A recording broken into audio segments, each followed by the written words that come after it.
Hello students, तो आज का टॉपिक है ओजोनोलिसिस ऑफ एल्केन। बहुत ही इंपॉर्टेंट टॉपिक है बच्चों, ये aldehyde ketone and carboxylic acid का कार्बोक्सिलिक एसिड चैप्टर का। सो ओजोनोलिसिस दो टाइप की होती है, ठीक है, reductive ozonolysis and oxidative ozonolysis. बच्चों सबसे पहले आपको पता होना चाहिए कि ओजोनोलिसिस है क्या, ठीक है। सबसे पहले ओजोनोलिसिस में हम O3 समझ गए, O3 को ऐड करते हैं, फिर उसको क्या तोड़ देते हैं या निकाल देते हैं। लिसिस मतलब होता है तोड़ना, ठीक है। ऑक्सीजन के मॉलिक्यूल जो पहले एडिशन होती है ओजोन की मॉलिक्यूल में, फिर उसको क्या करते हैं हम, उसका क्लीवेज कर देते हैं, ठीक है। तो देखो दो तरह की ओजोनोलिसिस होती है, एक रिडक्टिव एक ऑक्सीडेटिव।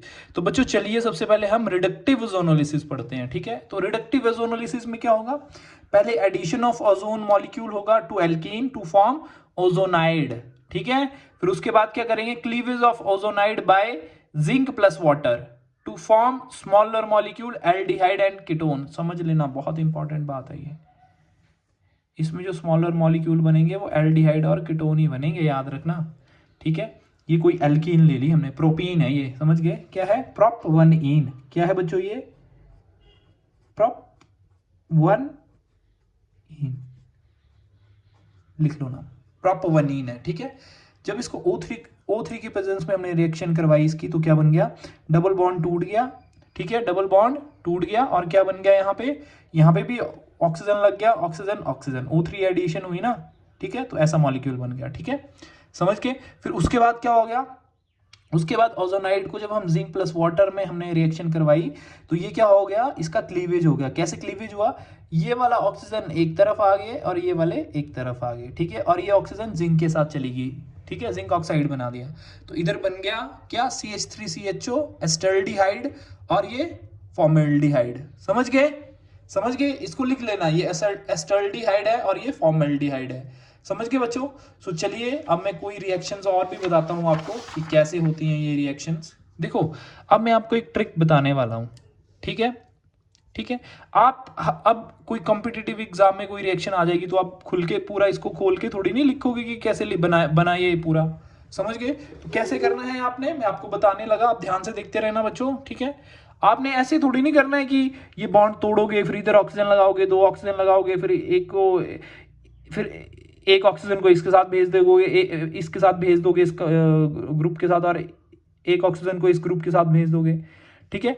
तो सबसे पहले हमने क्या करना है, इधर ट्रिक के लिए इधर हमने दो ऑक्सीजन लिखनी है, ऐसे लिख दी, लिख दी, और चुपचाप से इसको बीच से ब्रेक कर देना है।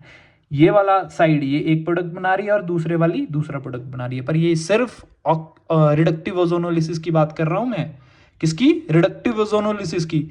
अब देख लो, तो CH3CHO एक बन गया, मतलब एस्टल्डिहाइड बन गया, और दूसरे वाला क्या बन गया, एसीटोन, कीटोन कंपाउंड बन गया। ये इसका नाम होता है एसीटोन, इसका नाम क्या है, एसीटोन, समझ गए। अब देखो कोई बेंजीन ले ली, उस पर डबल बॉन्ड लगा लिया, तो फिर क्या करना है, अब ये हमने भी चुपके से इधर डबल बॉन्ड O कर लेना है, ठीक है। फिर क्या करना है, ये इसको ऐसे ब्रेक कर देना है। ये एक तरह की शॉर्ट ट्रिक है, समझ गए, समझ गए बच्चों। फिर क्या होगा, इधर CHO बन जाएगा और इधर भी CHO बन जाएगा। अब CHO क्या, कार्बन तो ऑलरेडी है, तो इसकी कार्बन के साथ एक हाइड्रोजन है, तभी बैलेंसी पूरी हो रही ना, 4। ये कार्बन जो है 1 2 3 एक हाइड्रोजन के साथ बना रहा है, तो हाइड्रोजन के साथ अब ऑक्सीजन लग गया कार्बन के साथ, तब बना CHO, समझ गए, तब भी नीचे भी CHO बन गया, समझ गए। अब देखो ये है कोई एल्कीन, समझ गए। अब इधर क्या करना है, जैसे मैंने बताया, ऐसे ऑक्सीजन लिख लेनी और इसको ऐसे बीच से तोड़ देना है, समझ गए। और O3 plus zinc plus water के रिएक्शन करके देखो देखो एसीटोन बन गया और फॉर्मेल्डिहाइड बन गया, समझ गए, समझ गए। ये क्या बन गया, एसीटोन, लिख लो भाई, आप कहीं भूल ना जाए आप, ये क्या है, एसीटोन, ठीक है। और ये क्या है,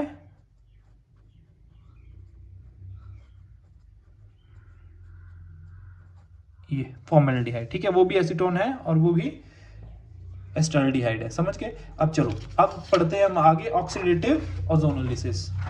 कौन सी ओजोनोलिसिस, ऑक्सीडेटिव। देखो बच्चों क्या होता है, सबसे पहले क्या, addition of ozone molecule to form ozonide, ozonide बनेगा ही बनेगा, समझ गए। और फिर क्या होगा, cleavage of ozonide by O3 plus H2O2, ठीक है, ये वाला रीजेंट लगेगा इधर, H2O2 ऐड O3 से ये ओजोनाइड बन गया। फिर हमने परऑक्साइड डालना है, ठीक है, परऑक्साइड के डालने से हमें क्या होगा, हमें स्मॉलर मॉलिक्यूल्स जो मिलेंगे वो कौन से मिलेंगे, कीटोन और कार्बोक्सिलिक एसिड। रिडक्टिव में क्या मिल रहा था हमें, कीटोन और क्या मिल रहा था, एल्डिहाइड। इधर क्या मिल रहा है ऑक्सीडेटिव में, कीटोन और कार्बोक्सिलिक एसिड। बहुत इंपॉर्टेंट पार्ट है, बच्चे मैक्सिमम टाइम इधर ही कंफ्यूज होते हैं, समझ गए। वो क्या करेंगे, कार्बोक्सिलिक एसिड नहीं बनाएंगे, वो एल्डिहाइड ही बना के आ जाएंगे, समझ गए। तो आपने देखना है कि ऑक्सीडेटिव बोल रहा है ओजोनोलिसिस या रिडक्टिव, रिडक्टिव में बनेगा एल्डिहाइड और ऑक्सीडेटिव में बनेगा कार्बोक्सिलिक एसिड, ठीक है। देखो ये एल्कीन है, जब इसमें ओजोनोलाइसिस की तो ये ओजोनाइड बन गया, एडिशन ऑफ बन गया, ठीक है। अब हमने बस वैसे ही बॉन्ड तोड़ना है, ये वाला ऑक्सीजन इस साइड, ये वाला इस साइड, ठीक है। पर जब इसको परऑक्साइड की प्रेजेंस में लाएंगे तो ये वाला OH ग्रुप जो है क्या करेगा, ये हाइड्रोजन को हटा के यहाँ अटैच हो जाएगा और हाइड्रोजन इसके साथ मिलके वाटर बना के निकल लेगा, ठीक है। और हमारे पास तो एक तो बन गया एसीटोन और दूसरा बन जाएगा एसिटिक एसिड, ठीक है, ठीक है, या मिथेनोइक एसिड भी बोल सकते हो आप, ठीक है बच्चों। सो होप सो आपको ये वाली रिएक्शन पूरी समझ आई होगी, और जो मैंने रिडक्टिव ओजोनोलिसिस का पढ़ाया भी वो भी आपको समझ आया होगा। अगर किसी भी बच्चे को कोई कंफ्यूजन है इन रिएक्शंस को लेके तो वो कमेंट में मुझे बता सकता है, समझ गए बच्चों। और अगर किसी को नोट परचेज करने हैं +1 +2 के तो आप मुझे मैसेज कर सकते हैं, ठीक है, ये कमेंट कर सकते हैं, तो मैं आपको उनका PDF भी प्रोवाइड करवा सकता हूँ, ठीक है बच्चों। वो हैंड रिटन नोट्स रहेंगे मेरे, और वो आपको जे एग्जाम या कॉम्पिटिटिव एग्जाम्स कोई भी देंगे आप चाहे, ठीक है, उसके लिए वो यूजफुल रहेंगे। Okay students, thank you so much, bye bye, take care.